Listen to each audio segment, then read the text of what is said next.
सबको जय सिया राम जी की। आज हम गणेश जी का एक और कहानी सुनने जा रहे हैं। गणेश पुराण में जो भृगु ऋषि ने पूरा गणेश पुराण जिसको सुनाया था उनके बारे में सुनने जा रहे हैं। और जो आरती में हम खोड़िन को खाया अंधे को आंग भांछन को पुत्र, ये सब कुछ गणेश जी का आरती में हम सुनते हैं। उसमें जो खोड़िन का खाया कहते हैं, तो इस पूरा पुराण एक खोड़िन को जो भृगु ऋषि ने सुनाया है, तो उस खोड़िन का ही कहानी हम सुनते हैं। तो ये गणेश पुराण सबसे पहले भगवान विष्णु जी ने नारद ऋषि को, महादेव को और माता पार्वती को, ब्रह्मा जी को भी सुनाया था। और ब्रह्मा जी ने वेद व्यास जी को सुनाया और वेद व्यास जी ने भृगु ऋषि को सुनाया। भृगु ऋषि ने ये सोमकांत को, इस खोड़िन को सुनाया था। वो राजा था, सौराष्ट्र का देवनगर नाम का राज्य में वो राजा था। तो उनका राज्य में कोई दिक्कत नहीं था। वो प्रजा को अपना संतान मानकर उनका परिपालन करते थे और किसी को किसी तरह से कोई दुख नहीं थे, सब खुशी खुशी से जी रहे थे। तो राजा का कुछ आयु तक वो ठीक ठाक चल रहे थे, कोई दिक्कत नहीं थे, कोई बीमार नहीं थे, कुछ भी नहीं थे। तो राजा तो युवा था, तो ज़्यादा उम्र भी नहीं था उनको। एक बच्चा छोटा बालक भी थे, उनका नाम हेमकांत है और उनका राजा का भार्य का नाम सुधर्मा थे। तो बहुत अच्छी तरह उनका जीवन चल रहे थे। तो राज्य में भी कोई दिक्कत नहीं थी, किसी प्रजा को भी कोई दुख नहीं थे, सब खुशी खुशी से जी रहे थे। तो एक दिन एकदम राजा को ये कुष्ठ रोग बाधित हुआ। तो राजा ने देखा, राज्य वैद्य से हर जगह से इसके लिए इलाज करवाया, लेकिन राजा का ये रोग दूर नहीं हुआ। तो राजा ने देखा ये कुष्ठ रोग का कारण जो एक एक अंग में कीड़ा पड़ने शुरू हो गया। तो राजा समझ गया कि ये मेरा पिछले जन्म का पिछले कर्म का कुछ न कुछ जो अशुभ कर्म मैंने कर रखा होगा, उसी वजह से इस उम्र में, तो मैं ज़्यादा तो ना बूढ़ा है, तो इस उम्र में मेरा ये जैसे कुष्ठ रोग होना, तो मेरा कुछ न कुछ बुरा काम जरूर होगा। ये सोच के राजा अपने पुत्र को राज सौंपकर राज्य छोड़कर अरण्य में जाने का सोच लिया। तो राजा का इस निर्णय को सुनकर राजा का पत्नी भी राजा का साथ जाने के लिए तैयार हो गए। तो वहाँ का प्रजा भी अत्यधिक प्रेम करते थे राजा से, इसलिए जंगल तक राजा का साथ ही चले गया सब। तो जंगल पहुंचने पर राजा ने उनको आश्वासन देते हैं कि प्रजाओं को कहते हैं कि किसी न किसी दिन मुझे वानप्रस्थ आश्रम का तो स्वीकार तो करना ही था। चलो वो कुछ दिन पहले ही हो चुका है, उसमें तुम लोग दुखी नहीं होना, क्योंकि मेरा दिक्कत भी ऐसे बढ़ता जा रहा है दिन के दिन, तो कोई समाधान नहीं है इसके लिए।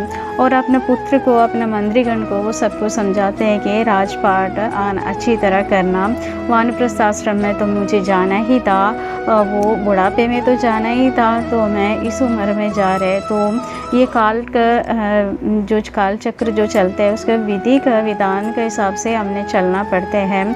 तो ये मेरा विधि है, ये मैं समझ लेंगे, आप लोग भी इसको स्वीकार कर लेना। और पुत्र को बुलाकर राज्य का हर चीज़ के बारे में समझाया और मंत्रीगणों को भी कह दिया कि बालक अभी छोटा है, उसका हर तरह से सहायता करना राज्य का देखभाल करने के लिए। तो इस तरह कहकर राजा जंगल में जाने लग रहे थे, अरण्य का शरण लेने लग रहे थे। तो पुत्र ने कहा कि 2 अमात्यों को भी आप साथ ले लो। तो एक सुबक और एक ज्ञान गम्य नाम का एक अमात्य, ऐसे 2 अमात्य को राजा के साथ भेजा। और राजा अरण्य में जब कुछ दूर तक जाने तक ये प्रजा रोते रोते वहीं खड़े रहा। और उसके बाद जब राजा अपना आंखों से जो दूर हो चुका ये पता चला, तो वो लोग भी वापस अपना राज्य में पहुंच गए। और राजा चलते चलते घोर जंगल में पहुंच गए। तो उस घोर जंगल में एक मुनि कुमार मिला राजा को। तो उस मुनि कुमार से राजा ने पूछा, इस घोर जंगल में आप क्या कर रहे, आप कौन हो? लगता है आपको देख के एक मुनि कुमार ही प्रतीत हो रहे। तो वो मुनि कुमार कहते हैं कि हाँ, मेरा नाम च्यवन है, मैं भृगु ऋषि का पुत्र हूँ। तो आप ये राजा को देखे, वो भी एक राजा है ऐसे पहचान लिया। तो पूछा है कि आप इस अरण्य में कैसे हैं? तो राजा ने कहा कि मेरा तो कुष्ठ रोग हुआ, इसलिए मैं अपना राजपाट सब कुछ छोड़कर अरण्य का शरण ले लिया। तो मुझे लगता है कि मेरा कुछ पूर्व जन्म का कुछ तो कारण होगा, ये ऐसे मुझे ये इतना बड़ा रोग लग गया। ऐसे इस जन्म में तो मैं कोई पाप नहीं किया, मैं अपने प्रजाओं को अच्छी तरह पाल रहे। इसी तरह कहा। तो च्यवन ऋषि ने, जो मुनि कुमार थे, जो च्यवन ऋषि, तो उन्होंने कहा कि आप यहाँ ठहर जा, मैं जाके अपने पिता से आपके बारे में कहते हैं, वो क्या कहते हैं वो मैं आपको सूचित करता हूँ। ऐसे बोल के वो अपना जो पर्णकुटिया में चले गया। कुछ देर बाद च्यवन आके राजा को कहा कि सोमकांत को कहा, आप मेरे साथ हमारा आश्रम में आ जाना। मेरा पिता आपका पूर्व जन्म को ध्यान करके देख के आपको बता देंगे, आप क्या किया था, उसका क्या निवारण हो सकता है, ये बता देंगे। तो मुनि कुमार च्यवन के साथ राजा सोमकांत और उनका पत्नी 2 अमात्य चले गए, उनका कुटिया में चले गए। तो शाम हो चुका था। तो भृगु ऋषि ने कहा कि आप लोग आए हैं तो आप स्नान वगैरह करके भोजन वगैरह करके और आज के दिन आप लोग इस रात को विश्राम करो।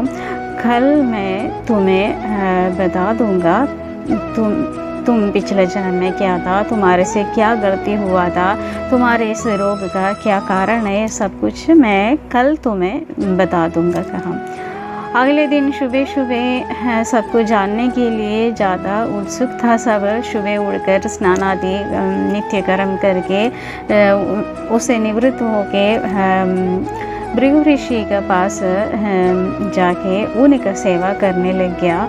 उसके बाद भृगु ऋषि ने कहा कि मैं तुम्हारे बारे में ध्यान लगा कर देख लिया, तुम्हारा पिछले जन्म के कर्म से ही तुम्हें ये कुष्ठ रोग हुआ है, ऐसे कहा।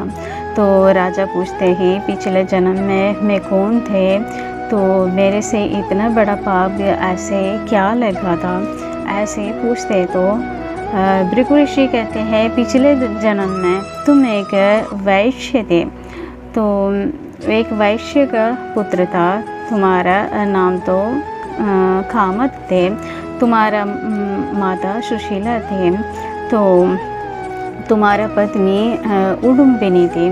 तो तुम वो उसी जन्म में बहुत अत्यधिक दुष्ट थे। तुम अपना माता पिता तो वेदज्ञ थे, इसलिए उनसे डर के थोड़ी बहुत दबके रहते थे। उनके देहांत के बाद तुम वही दुष्टता जो करने लगे। तुम अपना पत्नी को भी, पत्नी तो सुंदर सुशीला थी, फिर भी तुम उसको भी नहीं मानते थे, तुम और स्त्रियों के पास जाते थे, तो बहुत अत्यधिक गलत कर्म करते थे। तुम मारने मरने में कोई काम करने में तुम पीछे नहीं था ऐसे। तो एक दिन वहाँ का जो लोग तुमसे तंग होकर राजा से तुम्हारा बारे में शिकायत लगाया, तो राजा ने तुम्हें उस राज्य से बाहर निकाल दिया। तुम उस राज्य से बाहर निकल के भी तुम्हारे साथ कुछ साथियों को लेकर फिर से लोगों को लूटना और लोगों के साथ गलत काम करना, ये सब कुछ तेरा काम था। तो धीरे धीरे तुम लोगों को लूटते रहे। तो उसमें से एक ब्राह्मण को तुमने लूट लिया था। तो वो ब्राह्मण अपना विवाह करके जो अपना पत्नी को लेने जा रहे थे, तो वो ब्राह्मण तुम्हें रोते रोते जो बोला है कि मेरा दूसरा पत्नी को लेने जा रहे हैं, तो मुझे छोड़ दो। तो उन्होंने जो रो रो के बोलने के बावजूद भी तुम उनका कुछ बात नहीं सुना। तुमने उसके पास जितना भी धन था सारा लूट लिया, उसके बाद उसको मार ही डाला। तो तुम्हें किसी को भी मारने में कोई संकोच नहीं करते थे। तुम सबको इतने अधिक पाप कर चुका था। तुम्हारा जो तुम जिसको मारा उसका कोई गणना भी नहीं है। उसका गणना करते करते हमें भी पाप लग जाएगा, ऐसे ही पाप कर रखा है तुमने, ऐसे कहा। तो उसके बाद तुम जब वृद्ध हो गया तो तुम्हारे साथ जो लोग थे, तुम चलने फिरने में असमर्थ रह गया। तो तुम्हारे साथ जो लोग थे वो सब तुम्हें छोड़ के उस जंगल में ही छोड़ के चले गया। तुम अकेले ही वहाँ पड़े रहा। तुम्हारे पास जो पहले जो अर्जित किया था वो धन सारा तुम एक जगह सुरक्षित रखा हुआ था, और लेकिन तुम्हारे पास कुछ खाने के नहीं थे। तुम वहाँ से जैसे तैसे जो वहाँ से चलते चलते आगे चलते चलते एक जीर्णित गणेश मंदिर में पहुँच गया। वहाँ उस मंदिर में पहुँच के तुम्हारा पूर्व कुछ पुण्य का उदय हुआ, तो तुम्हें गणेश जी का ज्ञान आ गया, याद आ गया। गणेश जी का उस मंदिर को, टूटा फूटा मंदिर को देखे तुम्हारे मन में एक अच्छा काम के लिए बुद्धि उत्पन्न हुआ। तुमने सोचा कि मैंने जो धन अर्जित करके जो छुपा के रखा है, उस धन से इस मंदिर का पुनः निर्माण करूँगा। वैसे भी मैं वृद्ध हो चुका है, इस धन से मेरा कोई प्रयोजन नहीं है, तो इस मंदिर को मैं पुनः बनाऊँगा, सोचा। तो उसके बाद तुमने कुछ शिल्पियों को बुला के उस मंदिर को पुनः बना लिया, गणेश मंदिर को। तो उस पुण्य के कारण तुम्हें जो तुम्हारा देहांत हुआ, तो तुम्हें जो यमराज ले गया। तो यमराज वहाँ जाके पूछते हैं, हे जीव, तुमने कुछ पुण्य कर्म भी कर रखा है, तो उससे अधिक पाप कर्म भी है। तो यमराज पूछते हैं, हे जीव, तुम्हें पुण्य भोगना है पहले या पाप का कर्म भोगना है? तो तुमने कहा कि मैं पहले पुण्य का भोग करूँगा, तो इसलिए तुम इस जन्म में राजा बन जाओ। गणेश जी का मंदिर तुमने बनवाया, उस पुण्य कर्म से तुमने इस जन्म में राजा सोमकांत बनकर पैदा हुआ। तो उस पुण्य का कर्म से ही अब तक का तुम्हारा जीवन चल रहे थे। अब तुम्हारा पाप कर्म का उदय हो चुका है, इसलिए तुम्हारा शरीर में इस तरह कुष्ठ रोग का भी उदय हुआ, ऐसे बोला। तो भृगु ऋषि का इस वचन पे सोमकांत राजा थोड़ा सा शंका किया। तो भृगु ऋषि का ऐसे एक सविशेषता है कि वो सच ही बोलते हैं। उनका बात को कोई बुरा मानते हैं, कोई झूठ मानते हैं, तो उनके शरीर से करोड़ों पक्षी, जो लंबे चोंच वाला पक्षी, जो तीखे धार वाले जो चोंच होते हैं उनका, तो वो पक्षी निकलाते हैं। तो भृगु ऋषि का शरीर में से एकदम ये पक्षी निकल के आने लगे और राजा सोमकांत को मारने लगा, चोंच मारने लगा। तो अत्यधिक पीड़ित होकर राजा सोमकांत रोने लगा, पूछा कि भगवान, ही क्या बात हुई, जो आपके शरीर से ये पक्षी कैसे निकलाया, वो मुझे क्यों मारने लग रहे हैं? तो भृगु ऋषि ने कहा कि मेरा जो भी मैं कहते हैं सच बोलते हैं, तो मेरे बात पे जो शंका करते हैं तो उनको ये पक्षी मारते हैं। तो मेरा एक हुंकार से ही ये पक्षी वापस मेरे शरीर में आ जाते हैं। तो भृगु ऋषि ने एक हुंकार मारा तो सारे पक्षी उनके शरीर में वापस पहुंच गया और शरीर में लीन हो गया। तो राजा सोमकांत को पता चल गया कि ये भृगु ऋषि सच बोल रहे, मेरा बुरा कर्म की वजह से ही मैंने ऐसे कर्म कर रखा है, इसलिए मेरे साथ ऐसे हो रहे। तो सोमकांत पूछते कि भगवान अब मैं क्या करूं, इसका प्रायश्चित क्या है, मैंने जो बुरा कर्म कर रखा है उसके लिए कोई प्रायश्चित हो तो बता दो। तो भृगु ऋषि कहते हैं कि तुम गणेश पुराण पढ़ लो तो उसी से तुम्हारा पाप कट जाएंगे, तो तुम रोग मुक्त हो जाएंगे। तो राजा सोमकांत कहते हैं कि ये गणेश पुराण के बारे में मैं पहली बार सुन रहे, तो मैं इसको किस तरह पढूं, वैसे भी मुझे कोई विधि विधान का कुछ ही नहीं पता, ये आपसे अच्छा कौन जानते हैं, आप ही मुझे इस पुराण के बारे में सुनाओ। तो भृगु ऋषि ने कहा कि ठीक है, मैं तुम्हें सुनाऊंगा। तुम पहले गणेश जी का इस पुराण सुनने के लिए अच्छी तरह तुम सुनेंगे, मन लगाकर तुम सुनेंगे, इसका संकल्प लो, ऐसे कहा। तो जैसे ही राजा ने उस पुराण सुनने के लिए संकल्प लिया तो राजा का शरीर के अंदर से एक काला सा पुरुष बाहर निकल आया। तो भृगु ऋषि ने पूछा है कि तुम कौन हो, कैसे आया तुम इस राजा के अंदर से। तो वो जो एक आत्मा निकल आया, जो पुरुष निकल आया, वो बोलने लगा कि मैं पाप पुरुष हूँ, मैं अब तक इसके अंदर थे। तो तुम जैसे ही गणेश पुराण सुनाने का संकल्प इनसे करवाया, इन्होंने जो कर लिया, तो फिर मैं इसके अंदर नहीं रह सकता, क्योंकि गणेश पुराण जब सुनते ही सारे पाप नष्ट हो जाते, तो पाप पुरुष को बैठने का जगह तो नहीं मिलते। तो बाहर आते ही वो रोने लगा, क्या कि अब मैं क्या खाऊं, अब तक तो इसका खाना में खा रहे थे, इसका बुद्धि में खा रहे थे, तो पाप कर रहे थे बैठ के। तो पाप करने का जो शुरुआत कर चुका था, यहाँ पे कोडिन हो गया था, तो उसके बाद तो जो गुस्सा आ जाते हैं सारे, हर एक पाप कर्म इनसे करवाने का सोच के इनके अंदर बैठा था। तो गणेश पुराण जो सुनने का संकल्प लिया तो उनको बाहर आना पड़ा। तो बोला है कि भृगु ऋषि को कहा है कि अब मुझे भूख लग रहा है, अब मैं क्या खाऊं मैं, ऐसे पूछा, कहाँ रहूं, ऐसे पूछा। तो भृगु ऋषि ने वहाँ एक आम का वृक्ष थे, उनको देखे कहा कि पापुरुष को कहा, उस आम का वृक्ष में तुम विराजमान हो जाओ, वहाँ वास करो और आम का पत्ता ही खा के तुम अपने पेट भरो। जैसे ही पापुरुष उस आम का वृक्ष में प्रविष्ट हो गया तो आम का वृक्ष जलकर राख हो गया। तो राजा सोमकांत पूछने लगा ये कैसे हुआ, अब पापुरुष तो बाहर ही है। तो पापुरुष फिर से बाहर आ गया। भृगु ऋषि ने बोला कि तुम्हें यहाँ रहने के लिए और कोई जगह है ही नहीं, आश्रम में जितना भी जो दूसरा जो साधु संत लोग थे सब भाग गए थे वहाँ से। भृगु ऋषि और सोमकांत और उनका पत्नी और 2 अमात्य बैठे हुआ था।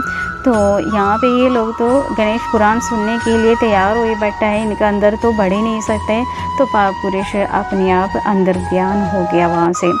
तो उसके बाद भृगु ऋषि कहते हैं कि तुम जैसे जैसे ये पुराण सुनते जाएंगे तो एक एक जो पुराण का एक एक जो अध्याय पढ़ते जाएंगे, उस हिसाब से आम का वृक्ष भी पुनः यहाँ पे जीवित हो जाएंगे, पुनः वास्तविक पहले था ऐसे ही वापस आ जाएंगे। तब तक मैं तुम्हें ये गणेश पुराण का पारायण करते रहेंगे, तुम सुनते रहेंगे, तब आम का वृक्ष भी वापस आ जाएगा, इस तरह का। तो जहाँ ये पुराण सुनने से पहले जो पुराण का संकल्प लिया और उसके बाद भृगु ऋषि ने पुराण सुनने से ही पहले ही उस पुराण का संकल्प करके ही अपने कमंडलू से थोड़ा सा पानी निकालकर गणेश जी का नाम पे उस राजा के ऊपर छिड़का दिया तो राजा का सारे रोग दूर हो गया। तो वो जो कोढ़िन जो कुष्ठ रोग थे उनका वो सब कुछ उनका शरीर से दूर हो गया और बिल्कुल स्वस्थ हो गया। तो यही है वही कोढ़िन राजा सोमकांत की कहानी। तो पूरा गणेश पुराण भृगु ऋषि ये सोमकांत राजा को सुनाते हैं। तो वही एक कोढ़िन का कहानी जो मेन है वो बताया। छोटा छोटा और भी है इस पुराण में जो आगे। तो ये जो कहानी है जो हम आरती में कहते हैं कोढ़िन को खाया दिया था गणेश जी ने। तो गणेश जी का नाम पे जो संकल्प लिया तभी ये रोग दूर हो गया। तो हम विधि विधान से ऐसे विष्णु भगवान आगे सुनाते हैं। विष्णु भगवान भी कहते हैं कि महादेव से गणेश जी की पूजा करने में विधि विधान होना चाहिए, तो वो विधि विधान मुझे सिखा दो, ऐसे कहते हैं। तो ये सारा कहानी बाद में सुनाती हूँ, हमारा कहानी लंबा हो जाएगा। तो ये कहानी है जो कुष्ठ रोग जो भगवान गणेश जी का नाम से दूर हुआ था। तो आशा करती हूँ आप सबको ये कहानी पसंद आ गई होंगी। अगर पसंद आ गई तो लाइक और शेयर कर लीजिएगा। जो भी सब्सक्राइब नहीं किया वो लोग भी कर लीजिएगा। सबको जय सिया राम जी की हर हर महादेव।